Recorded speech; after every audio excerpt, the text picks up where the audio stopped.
Malaysia Anwar Ibrahim ikut mengecam sikap Gus Miftah yang menghina penjual es teh. Ia pun turut menyinggung pemerintahan Prabowo lantaran Gus Miftah merupakan utusan khusus presiden. Kecaman itu disampaikan Anwar Ibrahim kepada pegawai Kementerian Malaysia. Adapun momen itu terjadi saat Anwar Ibrahim mengisi materi diskusi di Kompleks Kementerian Keuangan Malaysia.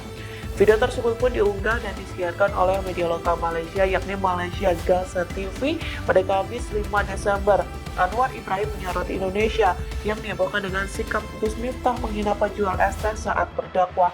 Beberapa pegawai Kementerian Malaysia pun mengaku menonton potongan video saat Gus Miftah mengolok-olok penjual. Download Tribun X sekarang, menghadirkan lokal menjadi Indonesia.